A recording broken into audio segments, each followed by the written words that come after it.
Have you ever looked at amateur radio magazines or YouTube videos and thought, I wish I had a 70-foot tower?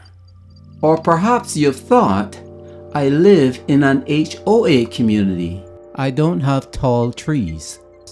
I don't have room for a big antenna. Maybe HF simply isn't possible for me. The good news is that simply isn't true. Thousands of operators around the world enjoy HF radio from small suburban properties, condominiums, apartments, and neighborhoods with strict restrictions. No towers, no large trees, and sometimes no visible antennas at all.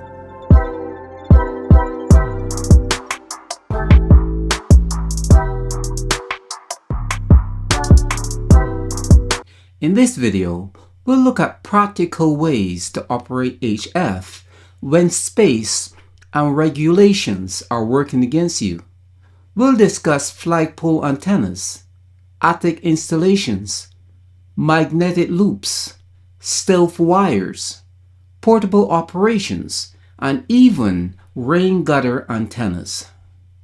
We'll also talk honestly about the compromises involved, because every antenna is a compromise, and the perfect antenna on a property you don't have is far less useful than the modest antenna you can install today. One of the most important lessons in amateur radio is this: there's no perfect antenna. Every design involves trade-offs. You might gain efficiency but lose bandwidth. You might reduce visibility but sacrifice performance. You might save space but require more careful tuning. And that's perfectly normal. The goal isn't perfection. The goal is getting on the air and enjoying the hobby. Many operators spend years waiting for ideal conditions: a larger property, more trees, fewer restrictions. But amateur radio rewards experimentation. The operator who installs a modest antenna today will usually gain far more experience than the operator who waits for the perfect setup tomorrow. One of the most popular solutions for HOA communities is the flagpole antenna. From a distance, it looks exactly like an ordinary decorative flagpole, but electrically it functions as a vertical antenna. And vertical antennas have one major advantage: they naturally produce low-angle radiation patterns that are excellent for long-distance communication. This makes them particularly effective for distance operation. However, there's something important to understand. The visible pole is only part of the antenna system. The other half consists of the radial system beneath the ground. Those buried wires provide the return path for RF currents and dramatically improve efficiency. Without an adequate radial system, performance can suffer significantly. So while the antenna may be visually hidden, much of its success depends on what lies beneath the surface. The compromise here is that the installation requires planning, and adding radials may involve some work, but for many operators living under HOA restrictions, a flagpole antenna offers an excellent balance between performance and appearance. Now, if outdoor antennas simply aren't possible, the attic may become your antenna farm. Many operators successfully install dipoles, loops, and end-fed antennas entirely inside their attics.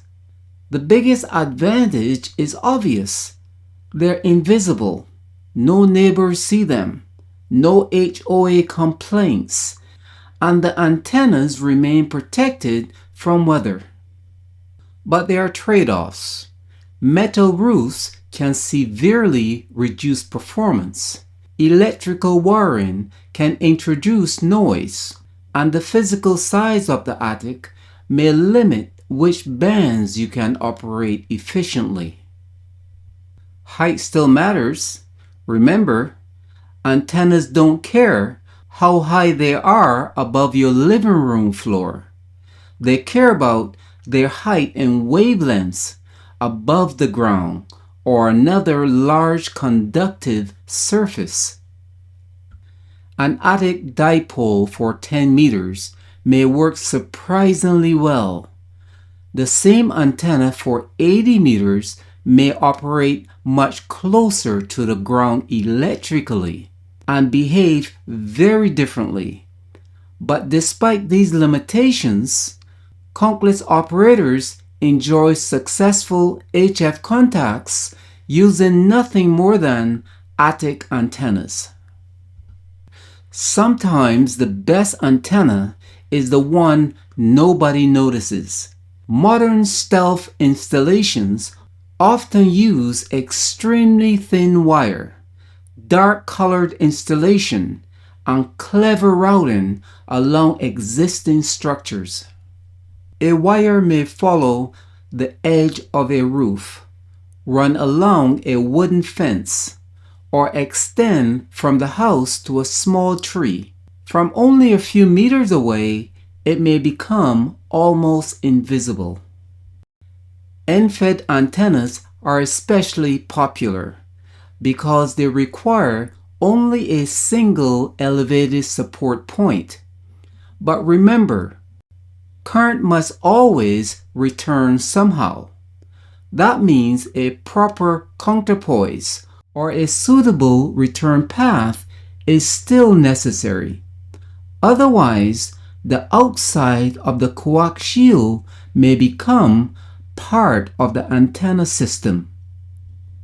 Common mode chokes are often valuable additions in these installations. They help keep RF where it belongs and reduce unwanted currents entering the shack.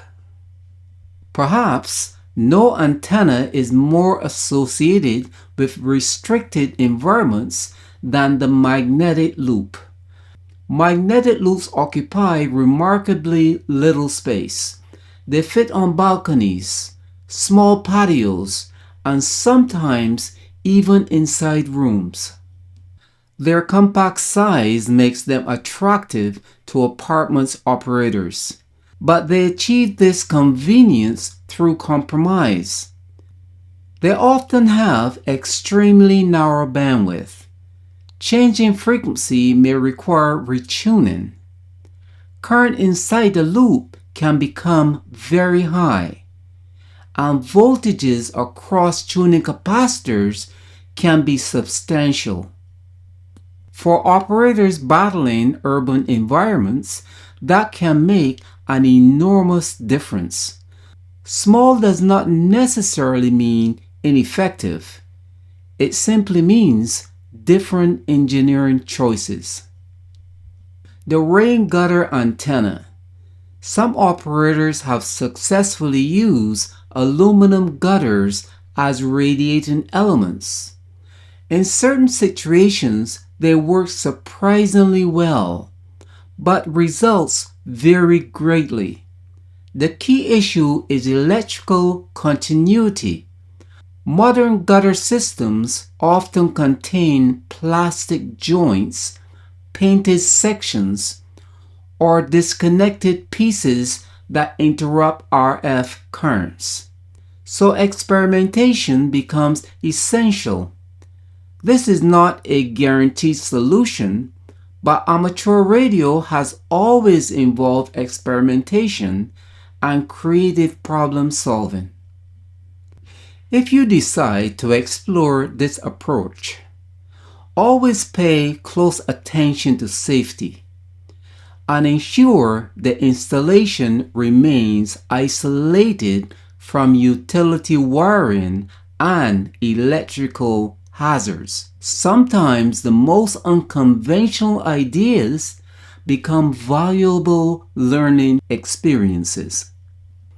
Perhaps the best solution is not operating from home at all. Portable operation has become incredibly popular.